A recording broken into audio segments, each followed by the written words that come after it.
The concept of multiple revenue streams has been kind of like the go-to expected holy grail as far as content creation and online business is concerned, at least for the last decade when I started going down this rabbit hole. But as I publish this video on the last day of 2023, I want to tell you how focusing on multiple streams of revenue almost killed my business this year. So let's talk about it. If you're new here, my name is Meredith. I'm here to help you look good, sound good, and feel good on camera. And obviously I get the enticing nature of having multiple streams of revenue. I mean, if you could have one stream of revenue, why not have 7?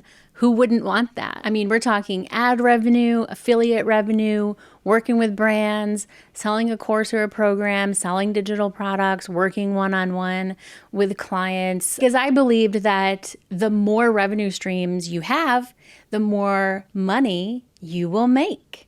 What could possibly go wrong? I'll tell you what could possibly go wrong with multiple revenue streams. Because earlier this year, I published a video rating my revenue streams, and I went through pretty much every revenue stream that I have or have had and rated them from like what actually generates the most revenue versus requires the least amount of work. But there was one little piece of criteria that I didn't factor in to that video at all. Like I wasn't even thinking about it at all. And that is how much control you have over that revenue stream. And if there's one thing I want you to take away from this video, it's that the revenue stream you have the most direct control over is the most powerful revenue stream for your business. End of story. You can stop the video here if you want, or you can stick with me. Because have you ever asked yourself the question of what happens if I create all this content that is driving traffic to one revenue stream that I don't have any control over, and that revenue stream goes away? Versus creating content that drives traffic to something you have control over, so that you have full control over the price of that thing. You have full creative control over how it's marketed, what exactly it is that this product or program does for people. And if something changes, if something shifts with your content or your channel or the platform where you're selling that thing, you can always pivot. You can always change course. You can always create something new. You can always refresh what you have and market it in a different way because you have full control over that revenue stream. I have so much to talk to you about. So I like to say that affiliate marketing is the easiest revenue stream. It's the easiest thing to start generating revenue as a content creator. You don't have to have a big audience. You don't have to have an existing audience really at all. A couple of years ago, I can't remember if it was last year or the year before, the whole, 2020 to 2023, everything just kind of melds together. I created a completely brand new channel from scratch. I published one video on that channel that drove traffic to an Amazon product. And I generated a couple $100 from the commissions of said product. And I did this as an experiment to kind of prove the concept of affiliate marketing being so darn easy. The channel had no subscribers. It had the one video, and it generated revenue because the video was about something that people were searching for, something very specific and very niche. And I gave a review of that thing and linked to that direct product in the description. And that's how affiliate revenue works. Amazon is really not the best example of affiliate marketing, but it is probably the easiest platform to get started with. That's why so many people are doing affiliate marketing, right? It's sort of like the low-hanging fruit of online revenue streams. And I'm not bashing it. I don't hate affiliate marketing. I really like it actually because it's a win-win. It's a win-win-win. It doesn't cost a customer anything extra to use your affiliate link. It doesn't cost the company who makes or is selling the product anything for me to create that piece of content. And all I get to do is talk about the thing that I like or the piece of software that I'm using. It's so simple. It's beautiful, actually. But you don't have any control over anything.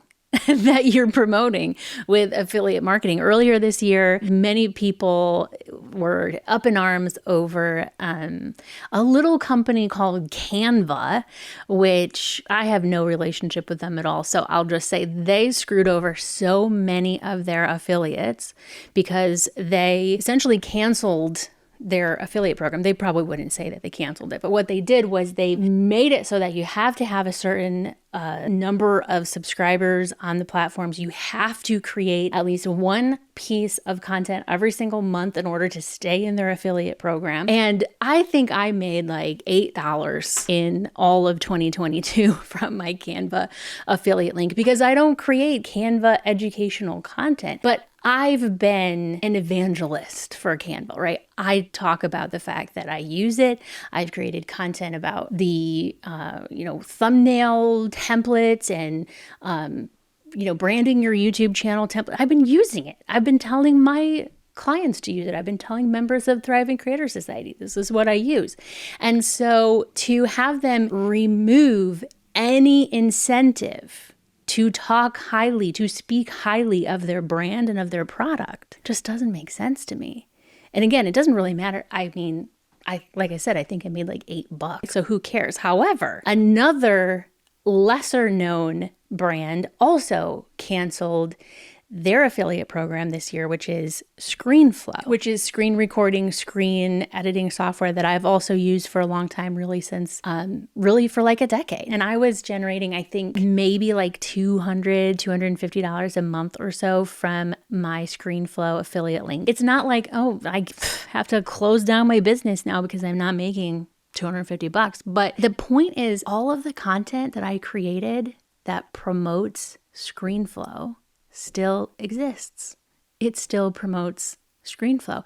And I'm not going to take it down. I'm not going to remove it from YouTube because there's still valuable video. I'm here to create videos that educate. I'm not going to remove videos that promote ScreenFlow just because they removed their affiliate program. But it does kind of make me feel a certain way about making more videos about ScreenFlow, right? Why would you remove the incentive for a content creator to create videos about your product? Why would you do that? Now, the, I guess, sort of ironic thing, I don't know if it's truly irony, but like, I'm not anti-affiliate marketing. I'm still doing affiliate marketing. Around the same time that I got the notification about ScreenFlow canceling their program, I also learned about a completely other way to record your screen and your face and have it look professional and smooth and polished in a really easy way because it all happens in the browser, which is called Tela, by the way. I did a video a few months back, but Tela could cut me off from their affiliate program at any time. I'm not under any delusion that it's going to go on forever and ever and ever. So if affiliate marketing is the easiest and the most like low-hanging fruit, I would say ad revenue on YouTube is probably the most passive, but it's not all it's cracked up to be. And a couple months ago, I was chatting with somebody. We were talking about YouTube and income streams and revenue and all that stuff. And they wanted to know, like, so what is it like being monetized on YouTube? Like how much you make? And I pulled up my app and showed them this. Look at that Christmas dip. Is that normal, or am I being hit with the invalid traffic bug again? Who knows? Really, it comes down to views and watch time. The more people watch your videos, the more ads are going to play, the more YouTube money makes, the more money YouTube makes, and the more then they're going to share with you. Like, it makes sense. I'm not anti-ad revenue. I'll take the ad revenue. I'll take the revenue. But earlier this year, back in August, I was hit with the invalid traffic problem, which if you're not familiar, you can Google that, or you can go watch my video on that, where my revenue per 1,000 views went like this, just complete cliff. And for about 6 weeks, I was earning about 75% less. See that trench right there? That's the invalid traffic trench. It hurts. It hurts to look at. There are some people that have been hit with this who have for months not had their revenue return to normal. And there's people having their AdSense YouTube partner program accounts just like completely eliminated with little to no explanation, which is a problem. And again, you have no control over that revenue stream. Not enough. Another sort of coveted revenue stream with content creators is brand deals and doing sponsored content. And the thing I will say about brand deals is they are more time consuming than they look. It looks like, oh, I'm going to create a video.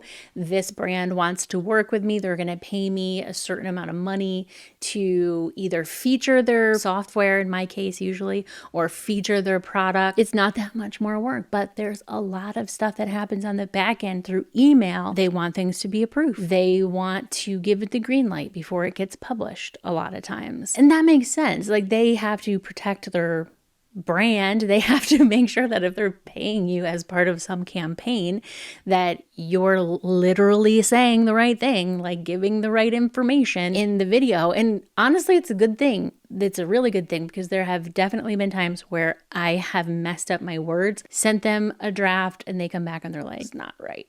I actually re-recorded an entirely different video for a brand who didn't approve of the video that I had created. So I ended up publishing the video anyway, because I just went in to Premiere Pro and cut out every mention and created a whole new video for them. And yes, you get to set your price, but they don't have to agree to your price. You can think that your videos are worth a lot more than what they think your videos are worth. And you have to spend time going back and forth and having those conversations, which are sometimes kind of awkward. For me, an occasional brand deal is doable if I like the brand and like the thing that I'm promoting. But managing that on the back end is a part-time job. Fielding proposals, sending proposals, negotiating back and forth, finding brands to partner with, all of that stuff is a part-time job above and beyond creating the actual content. And I'm not anti-brand deal. I'm not anti any of the revenue streams that I'm talking about, but brand deals are more time consuming and more complicated than they look. And ultimately, your content has to perform well in order for it to make sense for the brand to be excited to work with you again. And you don't necessarily have control over that. This is a topic for another video, but a couple of weeks ago I was sharing with Thriving Creator Society members that going into 2023, I was looking at my YouTube analytics, and I noticed that when I look at the graph for like the last 2 years, 2021 to 2022, there's like just a ever so slightly trend downward. So this is all of 2021 and all of 2022. Let's add all the way to 2023 so that we're looking at pretty much 3 years minus 5 days. What do we have here? Oh, look at that. Look at those spikes. Where did those come from? When you look at a graph like that, it's like, oh, what's happening? Like, what am I doing wrong? What should I change? What should I do different? Or is this just like the way that it's supposed to be? And affiliate revenue, ad revenue, and working with brands are directly tied to the performance of your content on YouTube. So you don't have control over how your content performs on YouTube, and you don't have control over the revenue streams that are tied to that performance on YouTube. And when you look at the numbers, it kind of looks like everything's going down. How far down is it going to go? That's the question I was asking myself at the beginning of 2023. However, the one revenue stream that I did have control over is the one revenue stream that continued to grow in 2023. In fact, I 4x'd this revenue stream in 2023, even while my views were slowly decreasing and the affiliate marketing partners were slowly going away and ad revenue was dropping like a cliff. The sales of my own program, 30 Days to a Thriving YouTube channel, were increasing. Inquiries from people who wanted to work with me one-on-one were increasing. And if you're wondering, how could that possibly be? That doesn't make any sense. I'll tell you, it's because that is the revenue stream that I started to focus all of my attention on. Almost all of the content that I created in the last 9 months of this year is directly tied to my own revenue stream. And I shared a little bit about this in a video that I published, a couple weeks ago at this point, about how exactly I 4x'd my course sales in 2023 with a really simple YouTube funnel. So if you're creating content, in particular YouTube content or video content at all, because you have an online business and you have a course or a program, or you want to generate consistent revenue in your online business, I believe your own products and programs are the most reliable streams of revenue for your business. And everything that I've experienced in 2023 backs that up. If you want to hear more about that, I'll cue that video up for you here. And I wish you all the best in 2024. Cheers.